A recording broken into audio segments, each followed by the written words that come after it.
Hello friends. Today we will discuss about a new topic and a very interesting one, that is fashion and the other aspects of fashion, style, clothing. Now we have heard about this term. What is fashion? What is style? What is the difference between them? Basically all these are expressions. These are some aesthetic expression, as you can see.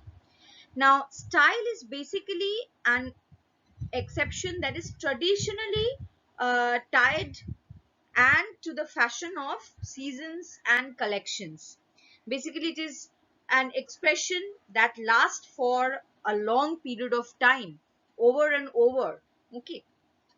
Based on some cultures, based on some social markers, some symbols, some class, some moments. Okay, so style is that.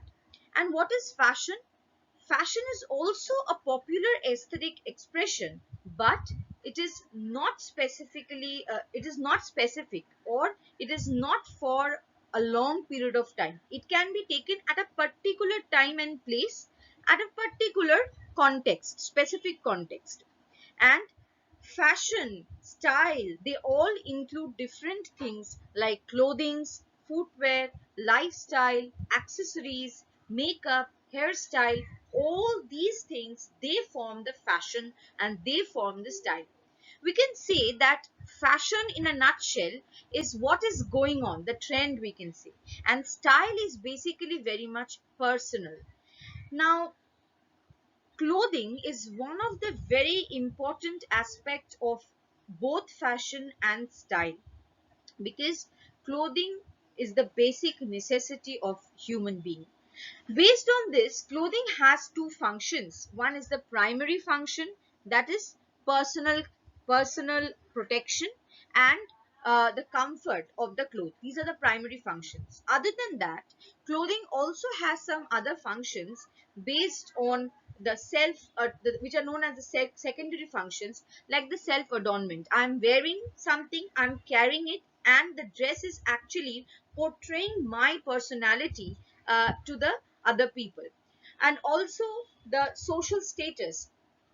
When I am wearing something, it is carrying my social status, the designs in accordance to my taste, so it will also portray my taste. Now, before moving into the detail and all the aspects which we will discuss later on with all other short videos, today we'll be discussing about one of the very important element of art under clothing, that is line. So there are different other elements of art which we will learn, but today we will learn about line. So welcome to Educators, myself Mangishta Chatterjee. Don't forget to like, share and subscribe and put the bell icon for notifications on the updates. Now first, before moving to the specifically one element of art, that is line, let us just go through the different other elements of art, that is line, shape, form, space, texture, value and color. In different videos, in small videos, in 7 different videos, we will cover all these elements of art, but today we will be discussing about line. Now what is line? Suppose there is a point A and a point B. When we are connecting point A and B, that forms a line. So it's a connection, or line is a segment which is there between a point A and a point B. Now line can be of two types. One is structural, as you can see over here, one is structural, another one is decorative. Now structural, what do we mean by structural? Whenever we are designing a dress, or we are forming a dress, sewing a dress, what we do is that we put some marker on a piece of paper and we put the designs, like the basic structure, and that structure according to the, of course, the measurements, that structure, that a paper one, is cut and it is put on the sheet of the cloth that we have given for sewing, and then these markings are done. So basically there is a construction line. The basic hem that is being done is the structural line for design. And decorative one is that when we are putting some extra efforts, like suppose these are the similar same structural lines, but we have put some other lines as well to make it beautiful, to make something creative. So it's the distance between 2 points. Next, we will just discuss in short what is the function of lines. As you can see, there are various lines over here. If you can see properly these lines for once, like and you are just focusing on the lines, you can see that some illusions will be created in front of you by these lines.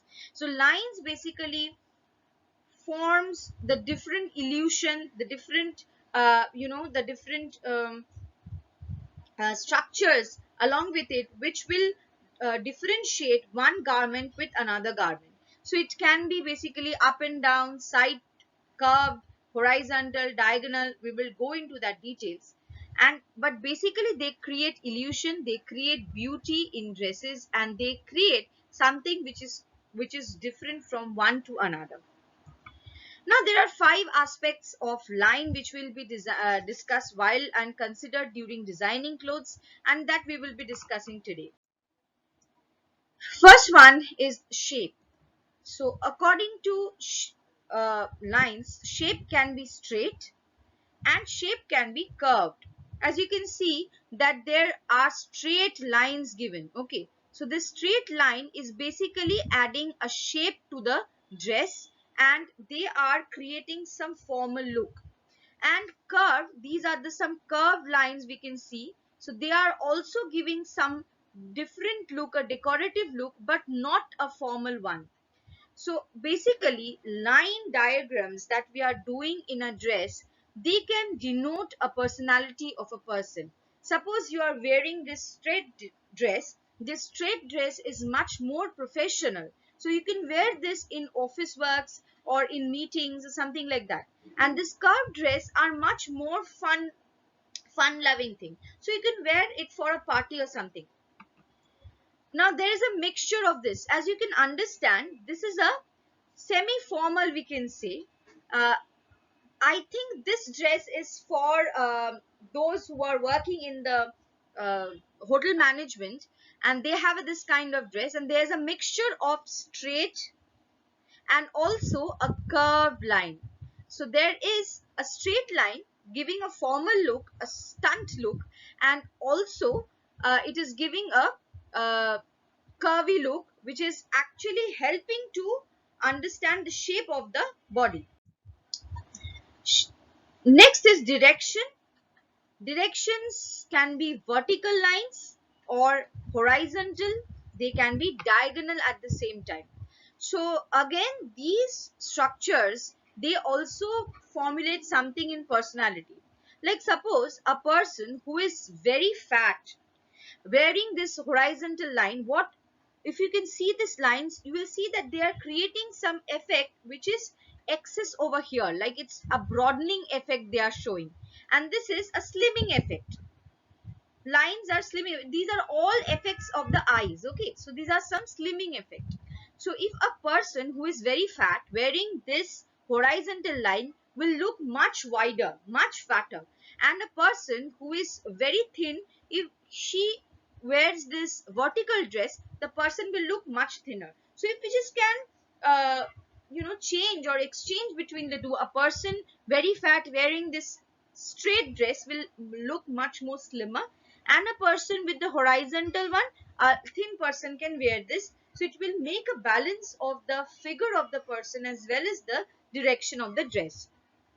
Now when it is diagonal, as you can see, the person is a very good figure. So when we want to portray our figure, we are carrying a very good figure of our own and we need to portray our curves. Diagonal is the thing which actually blends everything together.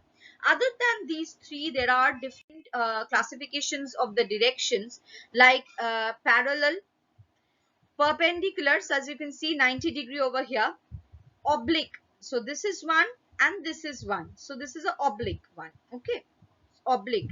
And radial, like radiating something, radial, so one two, again one two three, so the stars are radiating, the lines are radiating.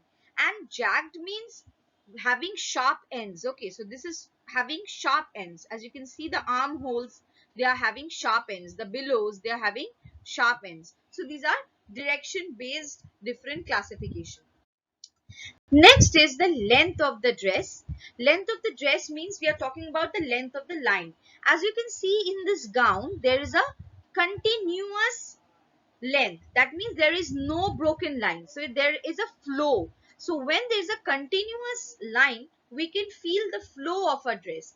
And when there is a broken lines, as you can see, some broken lines are drawn, they create some geometric things in the dress and give it a separate fan base and a separate look. Okay, so this is much more casual yet creative in its look, and continuous is always creative and gives a flow of the dress. So it's very good for long dresses, gowns. The continuous length is good, while broken can be for short dresses which wants to, create another look in your eyes.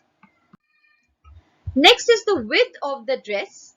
So we have three pictures which proves the thick and thin of the dress.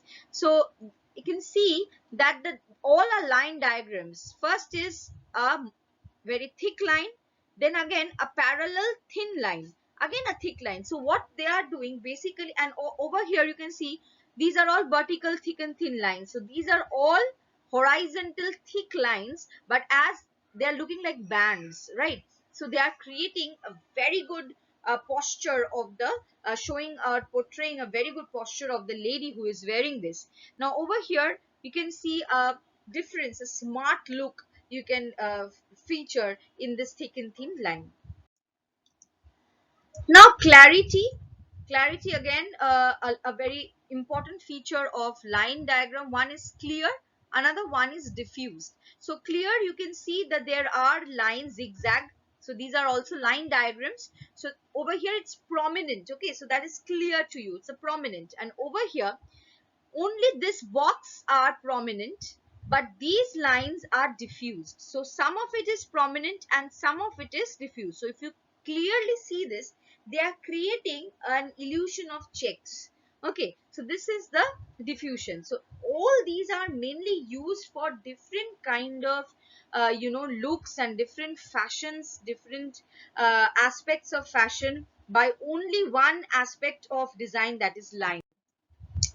Now, tell me this thing, which one is your favorite? These are all examples of necklines, sweetheart, straight across, semi-sweetheart, V-neck. So all these are, as you can understand, these are all lines. Okay, these are all lines. So this is also a curved line, a straight line, a half curved line. This is a ekdam straight line.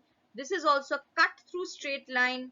Okay, so all are line diagrams. Next we will learn about the waistlines. Now also tell me which one is your favorite. So see, just simply by simple one line, the dress is the whole look of the dress has changed. Over here this is known as shift, spoke, empire west. So empire west over here, the same line over here make the pattern or the change in the look. This looks, the sheath looks much more formal. The line is much below, the waistline is much below, and we are having some cut through edges over here.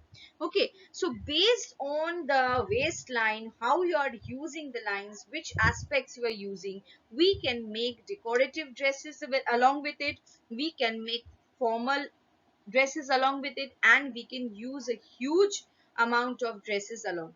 So what I'll suggest is that try to draw one dress of your own with all the aspects of lines, and next we will move forward to the other aspects. So to this, thank you.